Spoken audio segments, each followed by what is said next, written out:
بسم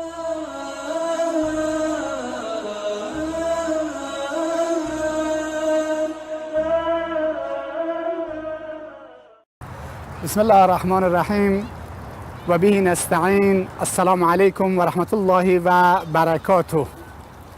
با راز شاد زیستن در خدمت شما عزیزان هستم. امیدوارم که همیشه شاد باشید و شاد زندگی کنید. گر صبر کنی ز غوره حلوا سازی. انسان‌های موفق کسانی هستند که از فرصت‌ها استفاده می‌کنند.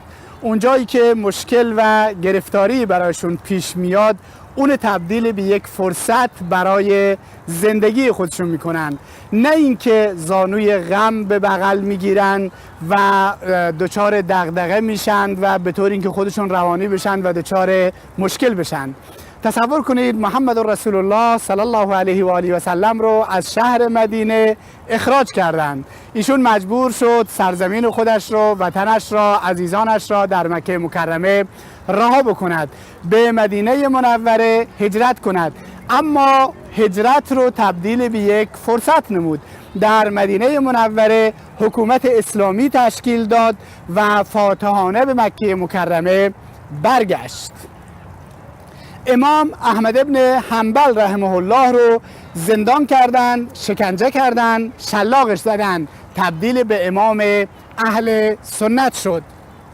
امام سرخسی رو در داخل چاه زندانی کردند، اما ایشون از این فرصت زندانی شدن در داخل چاه استفاده کرد و با 20 جلد کتاب ارزشمند بیرون اومد.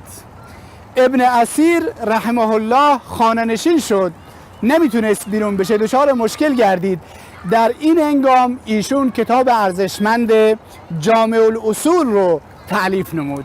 پس انسانهای موفق کسانی هستند که مشکلات و گرفتاری ها رو تبدیل به فرصت میکنند.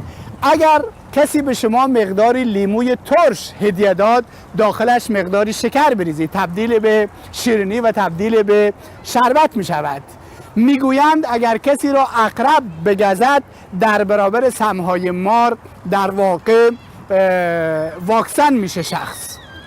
و عسى ان تکرهوا شیئا و هو خیر لکم. چه بسا چیزی رو شما به ظاهر ناگوار بدونید ولی اون برای شما خوب باشد. مجبور به هجرت شدید، زندان شدید، مریض شدید، در تجارت دچار مشکل شدید. اینها به ظاهر کارهایی هستند که در واقع انسان دوست نداره و ناگوار میدونه، اما چه بسا اینها برای انسان تبدیل به فرصت بشن. اگر میخواهید در این زمینه بدونید، ببینید که انسانهای بزرگ و شخصیت‌هایی که از خودشون ده‌ها و صدها جلد کتاب به جا گذاشتن چگونه موفق شدن. همه اینها مصیبت‌ها و گرفتاری‌ها رو تبدیل به فرصت کردن.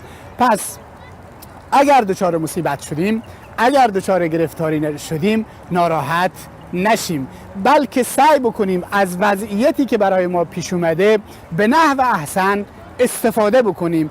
به جای غمگین شدن، به جای ناراحت شدن، به جای اینکه در خودمون بپیچیم، از اون فرصتی پیش اومده، چه در راه دین، چه در راه دنیا و چه در واقع فواید دنیوی و اخروی خودمون استفاده بکنیم که این گونه هست که زندگی میتونه به روی ما لبخند بزنه و ما به روی زندگی لبخند بزنیم. تا جلسه دیگر، السلام علیکم و رحمت الله و برکاته.